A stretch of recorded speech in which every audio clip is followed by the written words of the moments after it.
On Capitol tonight. Well, the latest push for reform in Albany dates back at least to 2004, when the Brennan Center released a report deeming New York's legislature the most dysfunctional in the nation. Now, since then, there have been countless calls for change, from ethics reform to redistricting reform to campaign finance reform.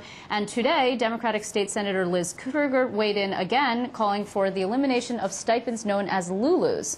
Those are bonuses that state lawmakers get for chairing committees and also for having leadership posts. The senator is good enough to join us from New York today to talk more about this. How are you, Senator? Good to see you. Nice to chat with you. So the Lulu, we don't actually talk about it all that terribly much. When it comes to ethics and change and making things more transparent in Albany, you have an op-ed today in the Daily News calling for them to be banned. You first called for them to be done away with in 2003. This can't make you very popular with your colleagues.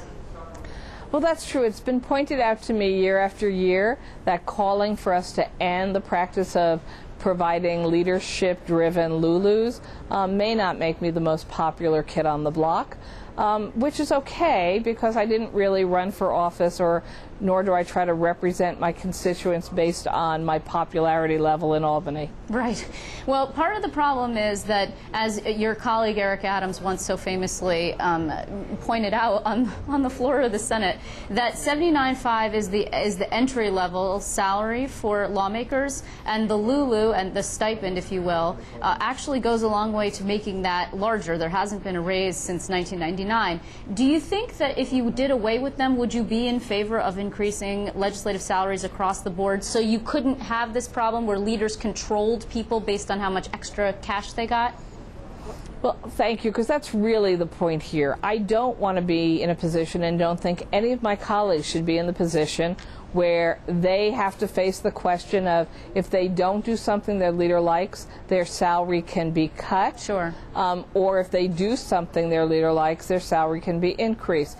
The question of whether the across-the-board $79,500 salary for legislators is adequate is a great question, and it's true we haven't seen raises in well over a decade, but at this moment in history, most people in the state of New York haven't seen increases. There still is a almost 10% unemployment rate in my city. The state's fiscal situation is dire, and I don't think this year I would be proposing an increase in salary, but it could all be talked about together, including the question of, are we full-time legislators and should be recognized as such and not have outside income from second jobs or not? So those all roll together. My point about the Lulu was not the economic math for the state. To be honest, the total cost of Lulus for everyone is $2.5 million.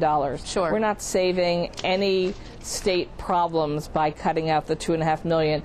It's what it means from the perspective of independence and power as an individual rank-and-file legislator. You know, and you really don't have to look very far for examples of how leaders used this money to punish people. I mean, that's the word. It's about punishment. And the one that comes to mind is former Assemblywoman Dee Scazafava when she ran in New York 23, and she had the temerity to cross party lines after she dropped out and endorse a Democrat. When she came back, and he won, Bill Owens, when she came back, she no longer had her ranking position or her Lulu. This happens a lot, actually. This is not something that is, you know, oh, it happens once in a while and it's not real. This is actually a real thing in Albany. No, well, and it's not just Lulus, of course. I once had a legislator tell me when I urged them to challenge an issue with their leader, knowing they felt the same way I did, and I urged them to take a position, and they said, "Do you know I just got a new black town car?" I go, "Well, that's nice. What has that got to do with the issue?" "I just got a new black town car." And that was the end of the story about this legislator speaking out with his leader. And it doesn't matter whether that's a Democrat or a Republican, an assembly member or a senator. That's not how we're supposed to make our policy decisions. Okay, and you, as an example, in your op-ed, which is again appearing in the Daily News today, you point out that the IDC, this renegade group of Democrats, 4 of them, who left the conference because they were upset with the leadership of John Sampson, led by Senator Jeff Kline from down in the Bronx and Westchester area, then subsequently were rewarded with $12,500 Lulus and committee chairmanships, which is something that doesn't happen often when the majority party crosses the line to give minority party members chairmanships. This is something that is usually reserved for majority members. They say this wasn't about power and perks. You disagree. I totally respect those 4 members' rights to be disgruntled Democrats. Pick a day, I'm a disgruntled Democrat. They have every right to say they don't support a specific leader. I have no problem with them on that. My problem is when they declare themselves independent and you find they're taking chairmanships, Lulus, and in the case of Jeff Kline, dramatic amounts of additional staff money to be quote-unquote independent and yet rush to vote with the Republicans over and over again on critical issues that a year ago they would have been voting against them on. So Senator Dianne Savino, who's one of those renegade Democrats, actually put out a statement. Now, she also says, interestingly, that she has the utmost respect for you, but your spiel, quote unquote, against the IDC is, she says, intellectually dishonest, because if, she argues, money and power were the motivating factor, they would have stayed behind and actually gotten Lulus that were bigger than the ones that they actually ended up with, and you're ignoring this fact. She says, it should be pointed out, you do not take a Lulu, and you have never. Is that correct?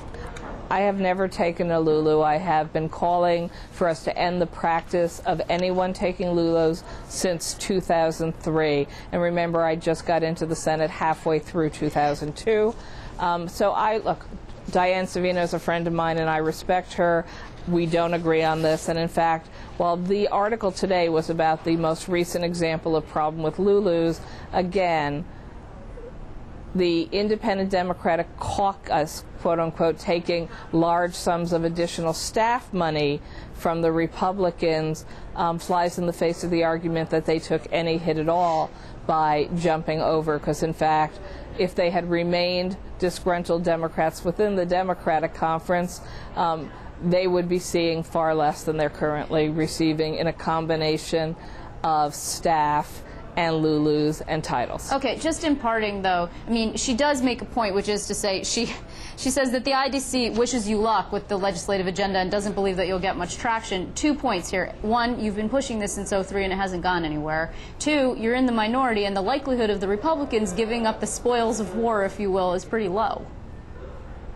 Well, the fact that I'm not always successful on lots of my issues, Liz, is absolutely no reason for me to give up the fight in arguing that we can have a better legislature.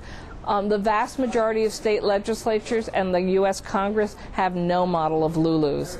Again, you started off pointing out many people say we're one of the most dysfunctional legislatures in the country. Maybe if we ended this practice, along with another list of issues you and I could talk about and have, we wouldn't have that reputation. Well, I know the good government groups agree with you. There is at this moment no huge push for Lulu reform or Lulu elimination or anything like that, but I know that you believe hope springs eternal. I want to thank you, Liz Krueger, for joining us. Thank you very much for having me, Liz. Be well.